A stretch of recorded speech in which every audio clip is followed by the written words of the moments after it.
और हमारे साथ तीनों प्रत्याशी जो गठबंधन के वो मौजूद हैं। मैं सबसे पहले यहाँ के तमाम स्वतंत्रता सेनानी जिनके संघर्षों से और जिनको आज भी हम लोग याद करते हैं, मैं उनको प्रणाम करता हूँ। जहाँ पहले चरण का चुनाव किसानों का चुनाव होने जा रहा है, ये इलाका वो है जहाँ किसान जागरूक भी है, किसान समझदार भी है और किसानों के लिए जिन्होंने सबसे पहले एक रास्ता दिखाने का काम किया, उनको आर्थिक रूप से मजबूत करने का काम किया, मैं चौधरी चरण सिंह जी को याद करता हूँ। उनका लगातार अपने जीवन में जो प्रयास रहा, उनका लगातार जो संघर्ष रहा, उससे आज किसान जागरूक है। जहां चुनाव होने जा रहा है, ये भाईचारा बनाम भारतीय जनता पार्टी चुनाव है। ये चुनाव भाईचारा बनाम भारतीय जनता पार्टी चुनाव इसलिए मैं कहता हूं कि आज उत्तर प्रदेश के किसान, नौजवान, व्यापारी, हर वर्ग के लोग नेगेटिव पॉलिटिक्स को हटाना चाहते हैं। जो नकारात्मक सोच से राजनीति करना चाहते हैं, उन्हें हटाना चाहते हैं। और आपने पूरे उत्तर प्रदेश में देख लिया है, इतना आक्रोश और तिरस्कार किसी भी नेता का नहीं हुआ होगा जितना भारतीय जनता पार्टी के विधायक और उनके लोगों का हो रहा है। जहां जहां से आप जानकारी करेंगे, वहां खबरें आ रही हैं कि भारतीय जनता पार्टी के नेता जिन गांवों में जा रहे हैं, वहां जनता आक्रोश में है और कई जगह इनके विधायक, इनके नेताओं को तिरस्कार का सामना करना पड़ रहा है। कल ही देश का बजट आया, कहते हैं अमृत काल का बजट है, अमृत बजट है। तो पिछले जितने भी बजट थे वो क्या जहर थे? ये भारतीय जनता पार्टी के लोग सोचते हैं कि हम शब्दों के खिलवाड़ से लोगों को भ्रमित कर सकते हैं। अमृत काल का बजट, अमृत बजट कहना, पिछले जो भी बजट थे वो जहर समान थे क्या? और अगर हम सही मायने में देखें तो भारतीय जनता पार्टी भी देखिए क्या है, गरीबों के लिए हीरे सस्ते किए हैं, चप्पल जूते सस्ते किए हैं। कितने गरीब को लाभ होगा हीरा अगर सस्ता हो जाएगा तो? जूते चप्पल सस्ते किए। और सच तो यह है कि रोजगार को लेकर के और अपनी परेशानी को लेकर के लोगों के जूते घिस गए। एक भी परेशानी का ये निराकरण नहीं कर पाए हैं। इसलिए जहां Bharatiya Janata party negative politics कर रही, नकारात्मक राजनीति कर रही है, गठबंधन भाईचारा को लेकर के आगे बढ़ेगा। मुझे खुशी है कि शामली में भाईचारा का स्तंभ बनेगा। तीनों के तीनों प्रत्याशी गठबंधन के ऐतिहासिक जीत करके जाएंगे। हम भरोसा दिलाना चाहते हैं जनता को, जो समाजवादी पार्टी और गठबंधन ने वादे किए उन वादों को पूरा करेंगे। सबसे बड़ा यहाँ के कर्मचारियों की मांग हमेशा रही कि ओल्ड पेंशन बहाल हो। मैं अपने कर्मचारी संगठनों को और कर्मचारियों को भरोसा दिलाता हूँ कि पुरानी पेंशन बहाल होगी।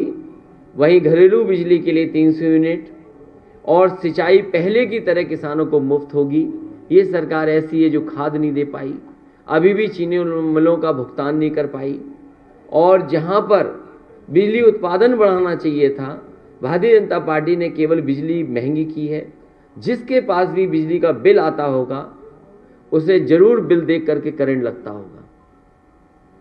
हम दोनों लोग, गठबंधन के लोग, एक उम्मीद के साथ जनता के बीच में आए हैं।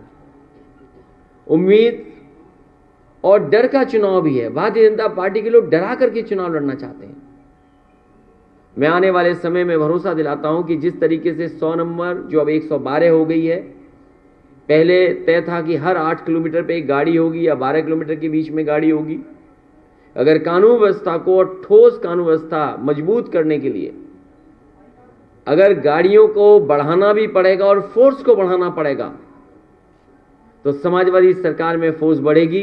अभी तो पुलिस को जो इंतजाम किया था कि 15 मिनट में पहुंच जाए, 20 मिनट में पहुंच जाए, लेकिन जब गाड़ियां दुगनी हो जाएंगी तो मैं समझता हूं पुलिस का रिस्पांस सिस्टम जो बनाया था समाजवादियों ने, वो कम समय में मदद के लिए पहुंच जाएगा और जो भी कानून व्यवस्था के साथ खिलवाड़ करेगा उसके ऊपर सख्त से सख्त कार्रवाई होगी। मैं ये भरोसा दिलाता हूं। इन्हीं शब्दों के साथ मैं एक बार फिर शामली की जनता से और आसपास के हमारे जितने भी पहले चरण के चुनाव हैं, मैं अपील करता हूं अपने प्रेस के साथियों के माध्यम से कि एक एक प्रत्याशी को जिताने का काम करें।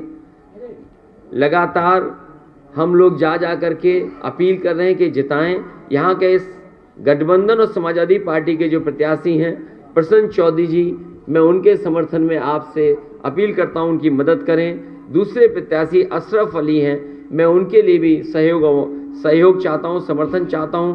तीसरे नाहिद हसन की और समाजवादी पार्टी की इकरा हसन बैठी हैं, मैं समाजवादी पार्टी के प्रत्याशी उनके समर्थन में भी और उनके सहयोग में भी आप सबसे अपील करता हूं कि ऐतिहासिक वोट देकर के ऐतिहासिक जीत दिलाने का काम करें।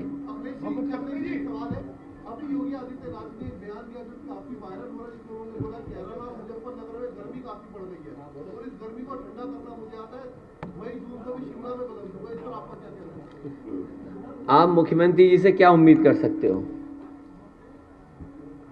मुख्यमंत्री जी ये बताएं कि बिजली का बिल सस्ता होगा कि नहीं होगा। और मुख्यमंत्री जी की भाषा ये पहले दिन में नहीं सुन रहा हूं, पहले दिन की ये बात नहीं है जिस तरीके से वो बात कर रहे हैं। और मैं तो कहूंगा कि इलेक्शन कमीशन इस बात की नोटिस ले कि एक मुख्यमंत्री की भाषा ही नहीं हो सकती। और जहां तक गर्मी का सवाल है, जिस दिन गर्मी खत्म हो जाएगी उस दिन हम लोग मर जाएंगे। जितने भी हम लोग बैठे हैं, अगर गर्म खून हमारे अंदर नहीं बहे तो हम जिंदा क्या रहेंगे। लेकिन जहां तक सवाल मुख्यमंत्री जी का है, उनका एफिडेविट देखिए कितनी धाराएं उनके ऊपर थी। भारतीय जनता पार्टी सोच रही है कि गलती तो नहीं करती उन्हें मुख्यमंत्री बना करके। तो ये जो मुख्यमंत्री जी के अंदर गर्मी आ रही है, वो इसलिए गर्मी आ रही है कि ये टिकट जगह जगह मांग रहे थे, इनकी मनपसंद टिकट उन्हें नहीं मिली, उन्हें वापस उन्हें घर भेज दिया गया है। प्रधानमंत्री जी ने इन्हें पैदल पैदल चलाया। जो पैदल पैदल चल रहे हैं और बेदल हैं। कभी मुख्यमंत्री से पूछिएगा उनका दल कौन सा है, क्या वो भारतीय जनता पार्टी के सदस्य हैं? और भारतीय जनता पार्टी ने तय किया है कि जिस तरीके से इन्हें पैदल पैदल चलाया, आने वाले समय में इनको कुछ मिलने वाला नहीं है, इसलिए इनकी भाषा बदल गई है। और जब से गठबंधन के लोग और गठबंधन के लोगों को समर्थन मिला है, इनके चेहरे पर तोते उड़ गए हैं।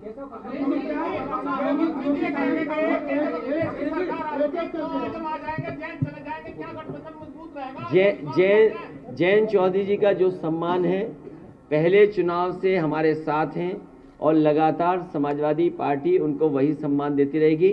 सवाल ये है कि भारतीय जनता पार्टी घबराई हुई है कि किसान इस बार समर्थन कर रहा है गठबंधन का, और किसान ये महसूस कर रहा है कि उसके मान सम्मान का चुनाव है। क्या लोग भूल जाएंगे वो जीप चढ़ा दी गई किसानों के ऊपर जिनकी जान चली गई? क्या भारतीय जनता पार्टी के पास उसका जवाब है कुछ?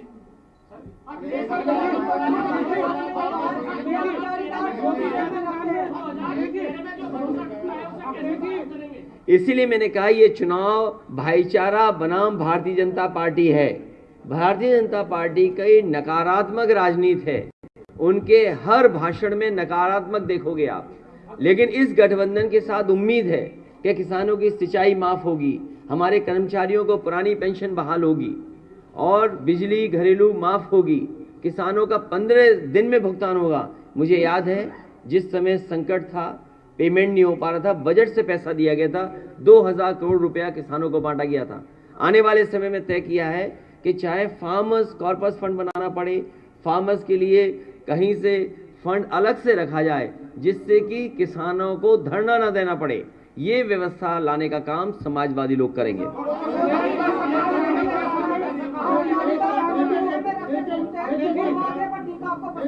कौन कह रहा? अरे तुम लगा दो टीका। कौन कह रहा है? मैं तो कहूंगा केशव प्रसाद जी आए, हमें जीत का टीका लगा दें आके।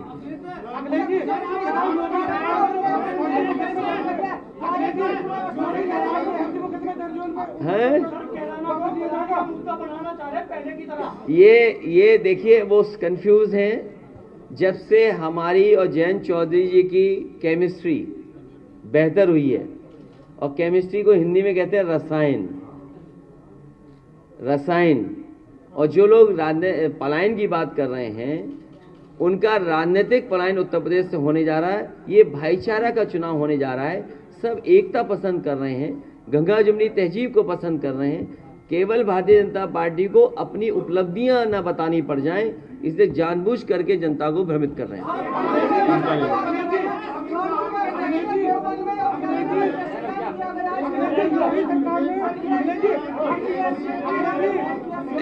इनका सवाल फिर आपका ले। जी जी जी जी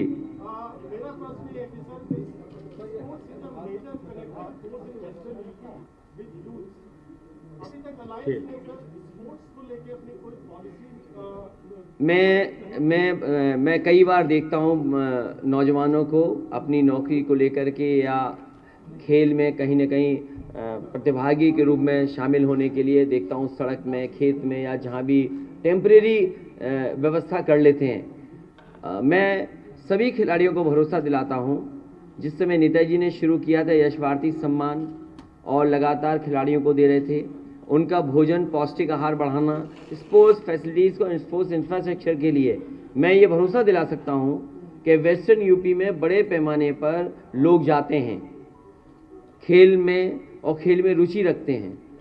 आने वाले समय में अगर हमें ब्लॉक स्तर से नीचे भी जाना पड़ा दौड़ने के लिए और सुविधाएं देने के लिए, स्पोर्ट्स इंफ्रास्ट्रक्चर बनाने के लिए, तो समाजवादी पार्टी विचार करेगी। मैं आपको उदाहरण दे सकता हूं, बागपत में सुखिंदर तोमर अर्जुन अवार्डी प्लेयर थे। एक बार उन्होंने कहा कि उनके गांव में बहुत से बड़े खिलाड़ी हैं, वो चाहते हैं कि एक स्टेडियम बन जाए। उसी समय सरकार ने फैसला लिया, आप पता करिए, वहाँ पर स्पोर्ट्स को लेकर और खासकर कुश्ती को लेकर के एक अच्छा इंफ्रास्ट्रक्चर तैयार कर दिया है। आने वाले समय में वेस्टर्न यूपी में स्पोर्ट्स इंफ्रास्ट्रक्चर के लिए अच्छा काम होगा और प्रायोरिटी पे काम करके समाजवादी पार्टी दिखाएगी।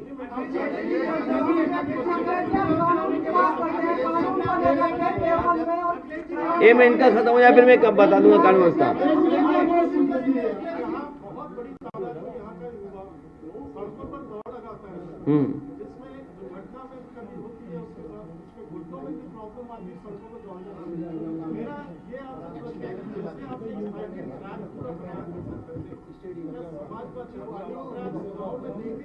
अगर मैं ठीक है, मैं पत्रकार साथी का सुझाव है, क्योंकि मैं मैनिफेस्टो में ये चीज़ लाना चाहता था, लेकिन क्योंकि आप शामली में सवाल पूछ रहे हो, क्योंकि बच्चों के पास बहुत अच्छे शूज़ नहीं होते हैं और क्योंकि वो बहुत ज़्यादा रनिंग करते हैं, उनके पास कोई एडवाइस करने के लिए, सलाह देने के लिए भी कोई ऐसा एक्सपर्ट नहीं होता है, तो वो जो प्रयास करके अपने ही से सीखते हैं। मैं भरोसा दिला सकता हूँ कि गांव स्तर पे भी अगर हमें रनिंग ट्रैक देना पड़ा, लेकिन उसमें ज़मीन की थोड़ा सा मदद, सहयोग अगर ग्राम वाले करेंगे तो बहुत ज़्यादा पैसा खर्च नहीं होगा।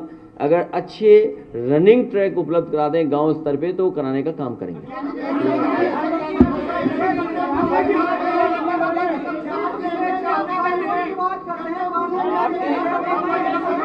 अरे ऐसे तो किसी का सवाल नहीं सुन पाएंगे।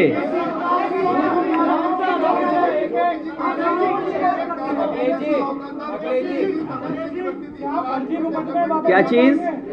योगी जी कह रहे हैं कि पिछली सरकारों में दंगाइयों को साथ देते थे, तमंचे की फैक्ट्री बनती थी और डेवलपमेंट के नाम पर बता रहे हैं कि डिफेंस कॉरिडोर बना है और दोबारा जेवर एयरपोर्ट की बात की। सर आप तमाम देखिए फैक्ट्री पकड़ी जा रही है हथियारों की अभी भी, और ये पहले कहते थे पहले अखिलेश जी के राज में।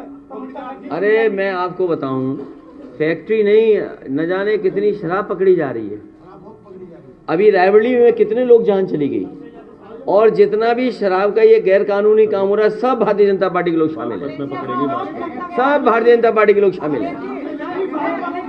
और आप पत्रकार साथियों सब जानते होंगे कौन कौन इसमें शामिल है।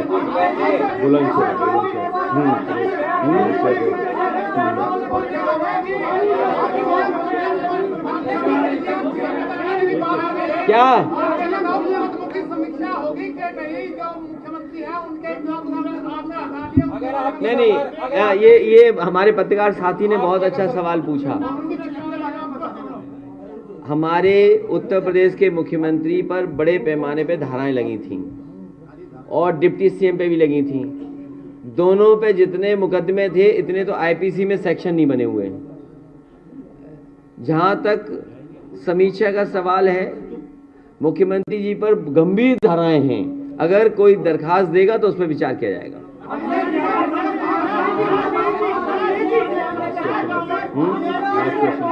अब आप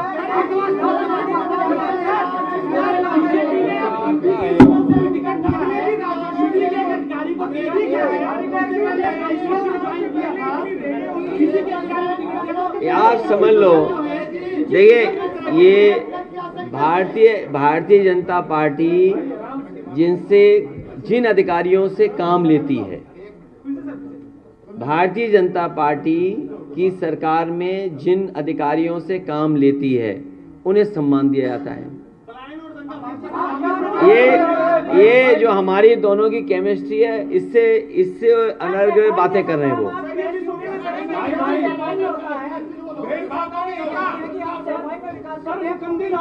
अच्छा ये बताइए, नहीं, ये हमारा साथी पोर्टल के हो गए। अच्छा दैनिक जाने तो हमारे पड़ोसी हैं, उन्हें पता ही नहीं है कि विकास कितना गया। मैं तो चाहूंगा कि जितना विकास समाजवादियों ने किया आज भी वो काम दिखाई दे रहा होगा। जहाँ जो सब स्टेशंस हैं, अरे रुक जा भाई, जो चाहे वो बिजली के सब स्टेशन बनने हो, फीडर सेपरेशन होना हो, सबसे ज्यादा हुआ। आसपास के जितने भी फोर लेनिंग का कर सकते थे, जहां सहयोग सरकार से मिलना था वो भी दिया, प्लस फोर लेनिंग को भी बढ़ाया। जो आज बिजली मिल रही है, मैं बहुत जिम्मेदारी के साथ कह रहा हूं कि जो बिजली आज उत्तर प्रदेश को मिल रही है, ये सब की सब समाजवादी सरकार या पुरानी सरकारों की बनाई हुई है। भारतीय जनता पार्टी ने एक यूनिट बिजली भी नहीं बनाई, उन्होंने केवल बिल ज्यादा जनता को दिए हैं। आखिरी सवाल हमारे चुप बैठे पत्रकार साथी का।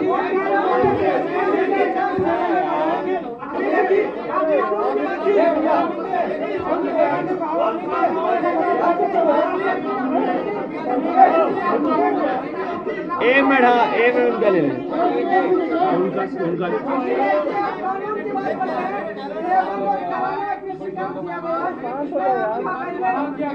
कौन सा बार है?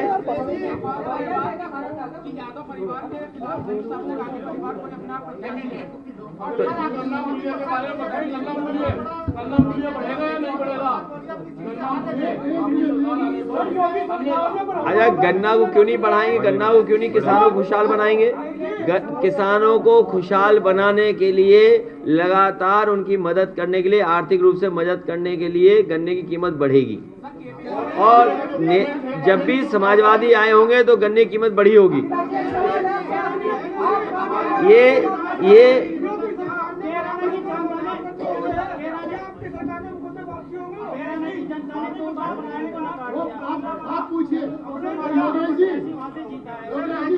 देखिए, ये यहाँ से उत्तराखंड कितनी दूर है? उत्तराखंड कितना दूर है यहाँ से? 80 किलोमीटर। जो लोग ये बात कर रहे हैं, कम से कम उन्हें ये सोचना चाहिए, उत्तराखंड में 1000 से ज्यादा गांव खाली हैं। 1000 गांव खाली हैं। बाकायदा बीजेपी की सरकार ने कमीशन बनाया, आयोग बनाया जानकारी करने के लिए कि आखिरकार गांव क्यों खाली हो गए। क्या भारतीय जनता पार्टी के नेता, उनकी 5 साल सरकार रही, 1000 गांव खाली हैं, लाखों लोग वहां से पलायन कर गए। क्या उसकी जिम्मेदारी भारतीय जनता पार्टी लेगी?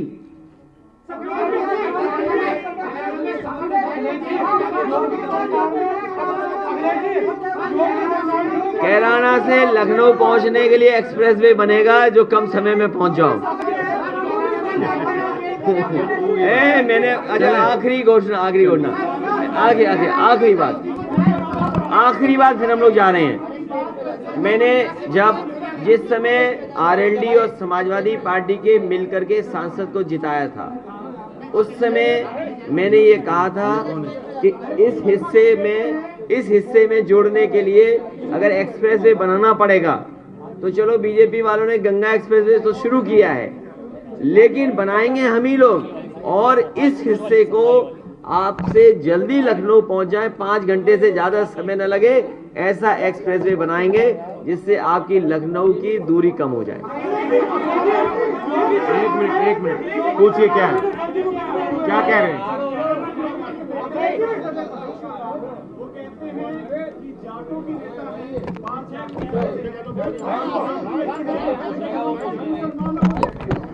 अरे ये कोई उनकी कही गई बात पे मैं क्या जवाब दूं? वो विद्वान आदमी है दिल्ली वाले, मैं क्या दूंगा जवाब?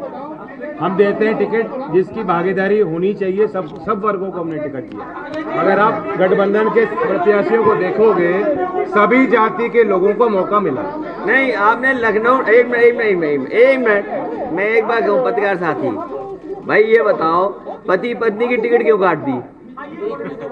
भाई ये हमसे टिकट पूछ रहे हैं, हमने किसी को क्यों टिकट दे दी? भाई ये बताओ, जो रात भर लोगों को सोने नहीं देता, नहीं, वो बात नहीं है, झगड़े वाली बात नहीं है। जो एक व्यक्ति रात भर किसी नेता को सोने नहीं देता था, कभी किसी घर, कभी किसी घर, कभी किसी घर, और नेताओं को तोड़ता था, भाई बीजेपी के लोग बताएं पति पत्नी को क्यों घर बैठा दिया? कम से कम दोनों की मिलाप करा दें आप। चलिए, जयंत हमारे साथ होंगे।